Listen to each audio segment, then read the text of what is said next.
Shalom Vracha, tous nos auditeurs ainsi que toutes nos auditrices. Eh bien, cette semaine, Bezrat Hashem, nous allons parler de la parasha de Mishpatim. Et dans la parasha de Mishpatim, eh bien, il y a une question très intéressante qu'il faut aborder. La Torah commence en nous disant Ve'ele ha-mishpatim asher tasim lifnei. Voici les lois, dit Akadosh Baruch Hu à Moshe, que tu devras mettre devant les Bnei Israël. Et la question qui se pose, c'est pourquoi Akadosh Baruch Hu, après avoir donné les 10 commandements à tout le peuple juif, pourquoi a-t-il besoin, dans la même foulée, de dire à Moshe de donner des lois a priori supplémentaires au peuple juif? Ils ont déjà tout reçu en concentré dans les 10 commandements. Akadosh Baruch Hu a déjà dit tu ne voleras pas, tu ne tueras pas, tu ne convoiteras pas. Donc pourquoi Akadosh Baruch Hu a-t-il besoin, à travers la paracha de Mishpatim, de demander à Moshe de transmettre au peuple juif des lois qui a priori n'étaient pas assez claires à partir des 10 commandements?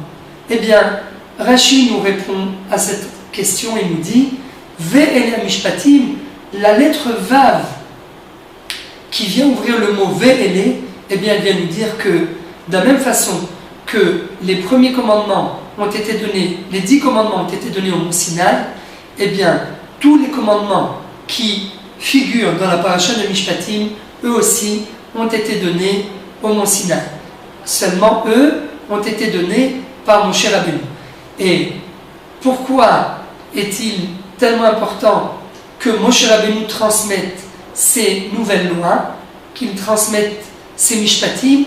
Eh bien parce que Moshe Rabbeinu va nous faire, en quelque sorte, à travers ces lois, eh bien, il va nous faire prendre conscience de la subtilité des commandements de la Torah. Et pour ce faire, eh bien, nous allons aborder 2 mitzvot qui sont décrits dans la paracha.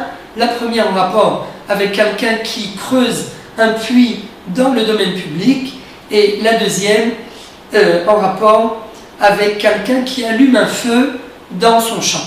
Eh bien, par rapport à la première mitzvah de quelqu'un qui creuse un puits dans le domaine public, la Torah nous dit Vechiftach ishbo okirei ishbo velo yechasenu venafal shama shor chamor baal abo yeshalem kesef yashiliv alav vehamet yelu. La Torah nous dit si un homme ouvre un puits dans le domaine public et qu'il oublie de le refermer, qu'il oublie de le couvrir, et à cause de ça, malencontreusement, quelqu'un vient à tomber, un shor ou chamor, un taureau ou un âne, eh bien, la responsabilité, nous dit la Torah, repose sur celui qui a ouvert le puits dans le domaine public. Celui qui a fait un trou dans le domaine public, c'est lui qui devra en payer les pots cassés, comme on dit en français. Baal abo yeshalem, le propriétaire du puits devra payer. Kesef yashiliv alav, il devra donner la valeur de l'âne ou du taureau à ses propriétaires. Ve'amet yelo, et la dépouille de l'âne ou la dépouille du taureau, eh bien, reviendra au propriétaire du puits. Qu'est-ce que la Torah nous dit à travers cette mitzvah? Eh bien, la Gemara nous dit qu'il y a certaines choses qu'un homme a fait et qu'il a en quelque sorte abandonné, et malgré tout, la Torah vient et elle réintègre la chose que l'homme a fait dans son domaine. Comme par exemple un puits. A priori, quelqu'un qui creuse un trou dans le domaine public, eh bien le trou n'est plus à lui. Donc, comment est-ce possible de définir la personne qui a creusé le trou, la définir comme le propriétaire de ce trou?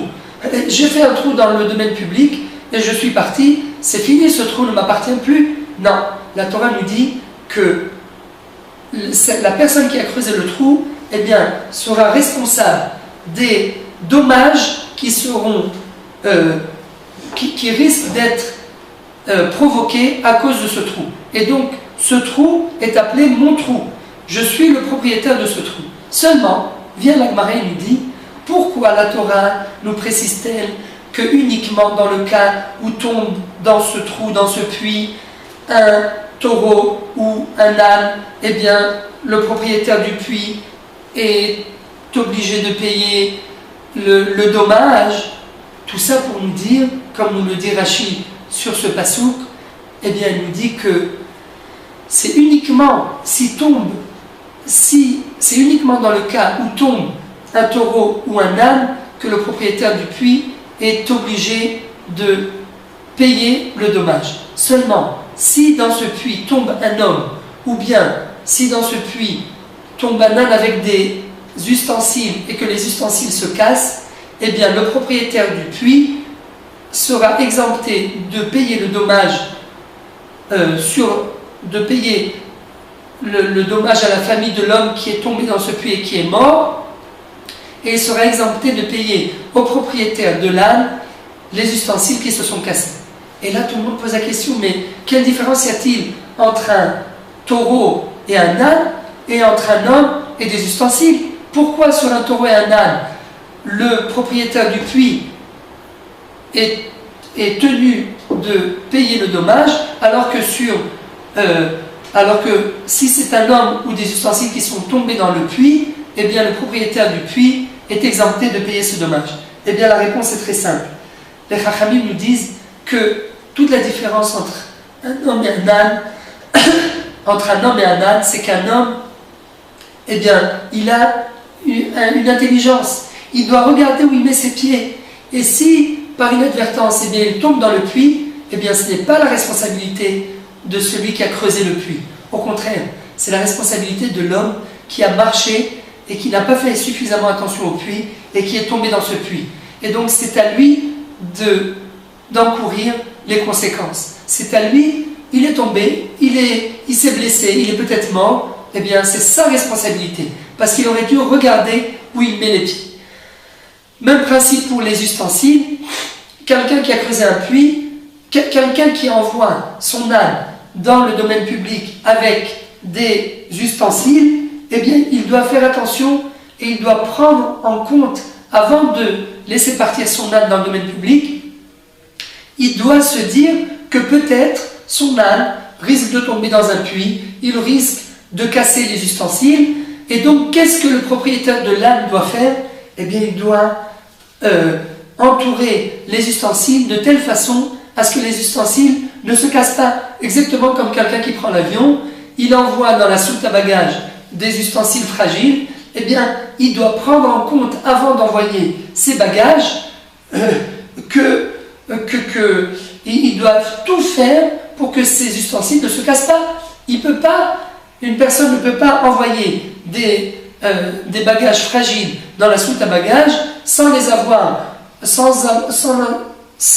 les avoir suffisamment protégés, et après, une fois que les bagages se cassent, eh bien, venir et dire « Ah oui, c'est la faute de l'avion, c'est la faute de l'aéroport. » Non, c'est à mon tour, c'est à moi de veiller à ce que ces bagages ne se cassent pas, à ce que ce qui est fragile dans les bagages soit bien protégé. Et si jamais ils se sont cassés, eh bien, je ne peux pas essayer d'accuser les autres. En fait, la responsabilité repose sur moi. Deuxième cas qu'on retrouve dans la paracha, quelqu'un qui allume un feu dans son champ. La Torah nous dit, quelqu'un qui allume un feu, eh bien, si le feu se propage dans le champ de mon voisin, c'est à moi de payer les pots cassés encore une fois. Pourquoi? Car j'aurais dû prendre en compte le propriétaire du feu, celui qui a allumé le feu, aurait dû prendre en compte que ce feu se propage et qu'il aille, encore une fois, endommager les biens de mon prochain.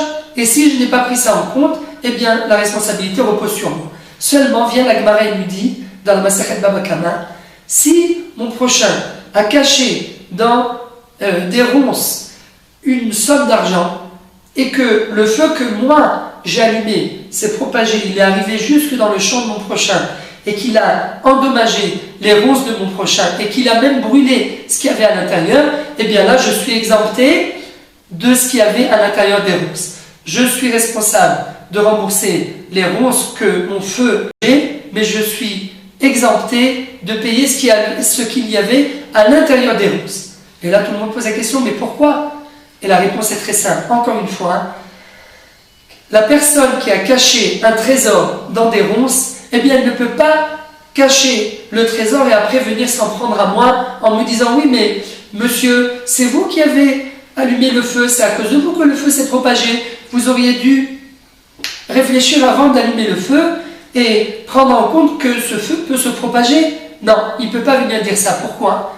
Car c'est à lui, c'est sur lui que repose la responsabilité de réfléchir avant et de ne pas cacher un trésor dans des ronces. Pourquoi? Parce que ce n'est pas l'endroit où on cache un trésor.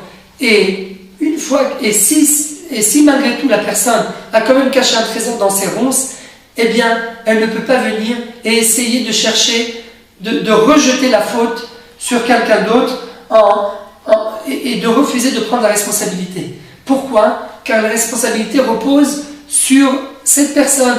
Les ronces, ce n'est pas un endroit où on cache un trésor.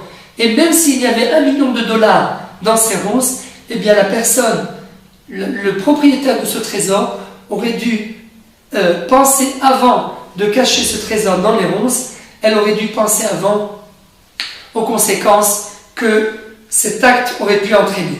Et encore une fois, à travers ce deuxième message, eh bien la Torah vient nous transmettre, Moshe Rabbeinu vient nous transmettre un message très important. Il ne suffit pas seulement dans la vie de ne pas endommager autrui. C'est vrai, ça on l'a appris des 10 commandements. Tu ne voleras pas, tu ne tueras pas, tu n'endommageras pas en quelque sorte ton prochain, tu ne le convoiteras pas. Tout ça c'est vrai. Tout ça c'est les mitzvot qui dépendent de l'homme vis-à-vis d'autrui. Seulement vient à la paracha du Mishpatim nous transmettre un message encore plus subtil. Elle nous dit, il ne suffit pas de ne pas endommager le prochain, mais encore faut-il prendre soin de soi. Une personne ne peut pas s'endommager à elle-même et après essayer de rejeter la faute sur les autres. Il faut pas seulement se protéger de ne pas... Il ne faut pas seulement protéger autrui en s'empêchant de ne pas endommager autrui, mais encore faut-il se protéger à soi-même. Encore faut-il prendre soin de soi-même et réfléchir à chaque répercussion qu'un acte que je fais peut avoir.